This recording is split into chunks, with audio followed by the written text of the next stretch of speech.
N'ayez pas peur, mes chers compatriotes. Je parle surtout des compatriotes qui sont des chrétiens, qui ont la crainte de Dieu, qui ont cru que Jésus-Christ était devenu chair, il est mort sur la croix, il a été enterré et le troisième jour, il fut ressuscité des morts pour nous donner la vie et la vie en abondance.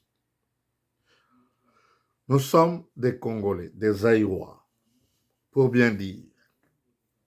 Parce que quand on parle du Congo, on voit le Congo-Brazza, on voit aussi l'Angola.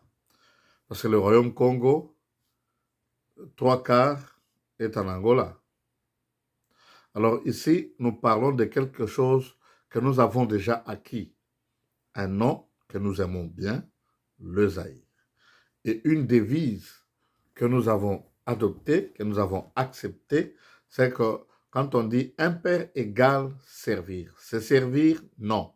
Mais nous avons vu que pendant la période de 18 ans, c'était un père égal, c'est servir. Servir, non. Parce que tous nos dirigeants, ils se servaient eux-mêmes. Personne ne parlait du peuple, personne ne pensait au peuple. Non. On signait des accords, on faisait n'importe quoi au nom du peuple, mais au détriment du peuple. Et le peuple a été massacré. Mais pour le moment, nous parlons de plus de 15 millions de morts. 10 millions à l'est du pays, et puis Kamena Sampo, le Bakatakatanga, etc., etc. Et il faudrait que chacun de nous, que nous puissions savoir que le Zaïre nous appartient à nous tous. Nous disons que c'est le Mabélé à Bangkoko. L'Ikamboya Mabélé, c'est ça le plus grand problème. Nous ne pouvons pas laisser notre pays être balkanisé parce que nous nous sommes liés par les liens du sang. Si nous remontons dans l'histoire, nous allons voir que tous les royaumes du Congo, de notre pays, sont unis quelque part. Nous venons de quelque part. Nous avons presque les mêmes noms, presque la même langue, etc., etc. Et nous nous aimons. Et chez nous, il n'y a aucun peuple qui est venu nous conquérir. Mais nous avons fait une fusion des terres à volonté pour nos ancêtres.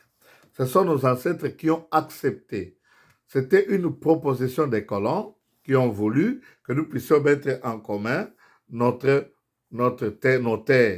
C'est ainsi que nous avons formé la République du Zaïre, qu'on peut baptiser la République démocratique du Zaïre, parce que nous sommes des démocrates depuis nos ancêtres.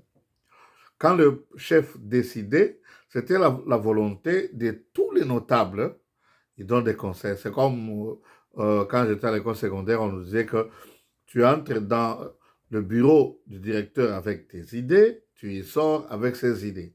C'est-à-dire les mêmes idées que tu lui donnes comme conseil, lui, maintenant, il vous explique ce qu'il va faire de vos idées. Maintenant, vous y sortez avec vos idées. C'est-à-dire que le chef symbolisait tout un peuple. Et nous avions notre propre organisation. Je suis en train d'écrire un livre sur les deux économies qui existent. On nous dit à tort que notre économie, c'est une économie de subsistance, comme nous produisons pour survivre. Non. Il y a une différence entre l'économie du marché et l'économie de subsistance.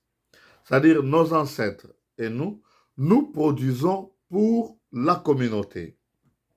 Nous produisons pour nous, chaque famille produisait pour sa survie, non pas pour lutter pour ça. Hein, on lutte contre la vie, avec la vie. Non, non. On lutte pas, mais on produit ce que nous avons besoin. C'est ça l'économie de subsistance à l'africaine. Nous produisons ce que nous avons besoin. Vous pouvez voir dans nos villages une famille, le père et la mère, ils enseignent aux enfants comment faire des cultures et puis comment construire une maison. Quand ils vont cultiver, ils cultivent de quoi vivre toute l'année. Même s'ils ont de la volaille, ils ont de bœufs, etc. Alors tout ce qu'ils produisent un peu de tout ce qu'ils ont besoin. C'est-à-dire, ils ne peuvent pas produire seulement des maïs. Non, ils produisent le maïs, le haricot, les arachides, et ils produisent le sorgho, les soya, ils produisent de tout. Ils ont, ils ont des canards, ils ont des dindons, ils ont des poules, etc., etc.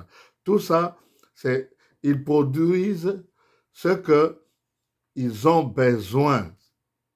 Et alors maintenant, les excédents font la richesse de la famille, de la communauté et de notre royaume. Maintenant, c'est ce que nous devons faire. Parce que l'économie du marché, c'est-à-dire pour produire n'importe quoi pour avoir l'argent. C'est-à-dire on peut faire des produits périmiers, l'essentiel est qu'on a l'argent. Mais chez nous, non. C'est ça la différence. Ce que je suis en train d'écrire, c'est ça. Nous n'avons pas échoué après l'indépendance. Mais plutôt, on est en train de nous combattre pour que nous ne puissions pas réussir. Je m'expliquerai plus tard. Mais maintenant, ce que nous voulons savoir est que chacun de nous a le devoir de protéger notre Mabélé. Ce qu'on dit, par exemple, oh, nous les Katangais, nous les... Non, notre pays n'est pas divisé. Celui qui est né à Lubumbashi, il a grandi à Lubumbashi, il peut devenir maire de la ville à Lubumbashi. Parce que c'est la ville qu'il connaît, même s'il est Mukongo. Celui qui est né, par exemple, à Mbandaka, même s'il est Mubemba du Katanga, s'il a grandi là-bas, il parle la langue là-bas, il connaît l'écriture, c'est la culture de là, et, et il est attaché à cette terre-là. S'il veut construire, il va construire là-bas. Mais le reste, c'est ce qu'on nous dit, oh non, vous êtes des Katangais. Nous ne sommes pas divisés. Quand on dit au Katanga, au Lomami, Kassai oriental, etc., ça, c'est la subdivision administrative. Mais nous sommes des Aïrois partout où nous sommes. Quand on parle de pères et de mères, c'est-à-dire quelqu'un qui a ses origines dans l'espace que nous appelons la République du Zaïre ou la République démocratique du Zaïre. Je vous expliquerai ce qui s'est passé à l'indépendance. Nous avons connu comme premier président Kasavubu et il a fait des histoires terribles. Mais parce que c'est notre chef, nous le respectons et nous prions pour sa famille. Mobutu a fait sa part, Tshombe a fait sa part, il a prouvé vraiment qu'il était l'homme qu'il fallait à cette époque-là. Il y a d'autres qui se sont passés. Aujourd'hui, nous avons comme président Félix Tshisekedi, qui est l'incontournable. Quoi que vous puissiez faire, il est président et il le sera jusqu'à ce que Dieu va décider. Dieu peut décider qu'il quitte demain, demain il va quitter. Dieu peut décider qu'il fasse 30 ans, il le fera. Parce qu'en bout, en a fait 32. Kanambe en a fait 18. Et Sassou Nguesso, il est en train de prolonger encore son mandat. C'est-à-dire quand on dit toute autorité vient de Dieu, mais cela ne veut pas dire que toutes les autorités, c'est Dieu qui les a établies. Non, c'est l'autorité, l'autorité, la fonction. C'est Dieu qui fait qu'il y ait un président. Maintenant, si Dieu établit son homme à lui, il le chassera quand il faut. S'il veut qu'il demeure, il demeurera. Personne ne peut contredire Dieu. Et nous prions. Regardez ce qui se passe pour le moment. C'est parce qu'il y a des gens qui se sont mis à genoux. Comme Dieu dit, Dieu est en train de chercher quelqu'un qui s'éteindra à la brèche pour empêcher la colère de Dieu de frapper la terre. Vous voyez ce qui s'est passé en Égypte? Ça, ce n'est que le commencement des douleurs. Hein? Et chez nous, il y en avait l'éruption volcanique à Goma. Il y a des inondations à Kinshasa et partout. Dieu a dit, lorsque vous verrez ces choses s'accomplir, sachez que votre délivrance est proche. C'est-à-dire, nous serons délivrés de cette terre de malheur. Nous serons délivrés de cette terre de souffrance. Là où il n'y a pas l'amour, il n'y a que la haine, les guerres, les tueries et les destructions. Ceux-là qui sont en train de piller chez nous, ils sont au bout. C'est ce que la Bible dit. Pillez, continuez à piller, détruisez. Quand vous allez finir de piller, alors on vous pillera. Et là, c'est Dieu qui pille. Nous sommes combattus, ce n'est pas par le Rwanda. Le Rwanda, c'est rien. Rien. Même les Rwandais, ils sont rien. Ils ont besoin de nous pour tout. La nourriture, l'intelligence, la sagesse, les enseignements et tout, tout. Alors tous ceux-là qui sont contre nous salivent derrière le Rwanda. Ne vous étonnez pas qu'il y a d'autres grandes puissances derrière le Rwanda. Parce qu'ils sont contre nous. Ils ne veulent pas que nous puissions émerger. Vous savez ce que Lula avait fait du Brésil? Tout le monde était contre lui. Tous les autres là, les ennemis. Et maintenant, nous sommes en train d'émerger.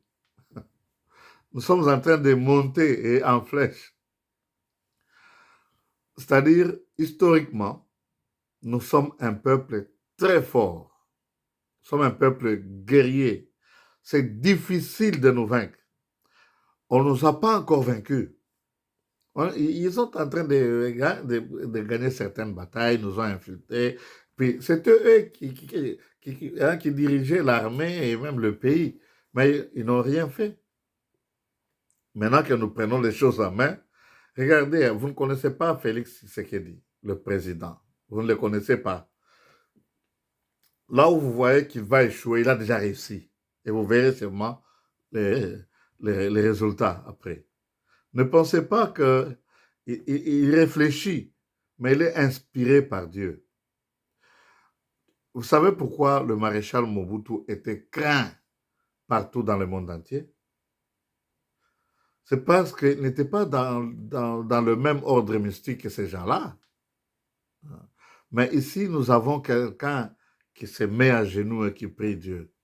Écoutez, Dieu exauce toutes les prières.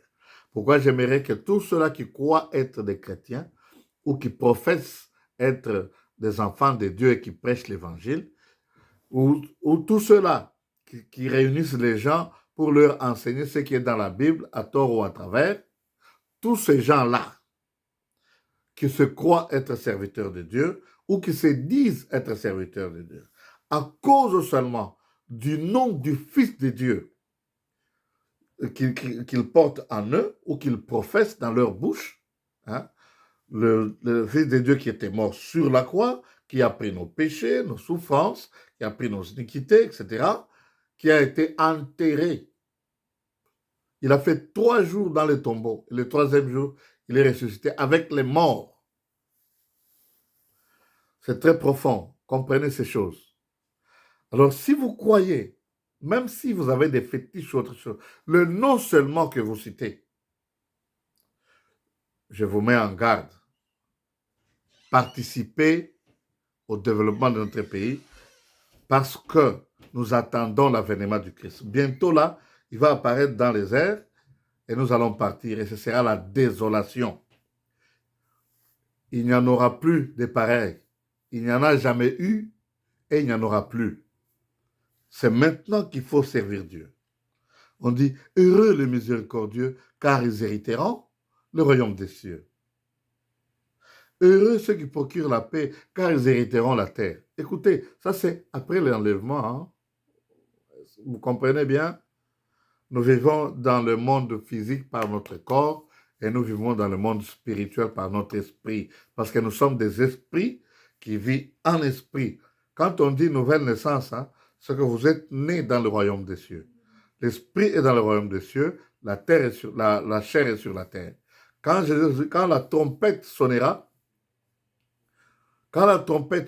seuls ceux qui vivent dans le royaume des cieux l'entendront.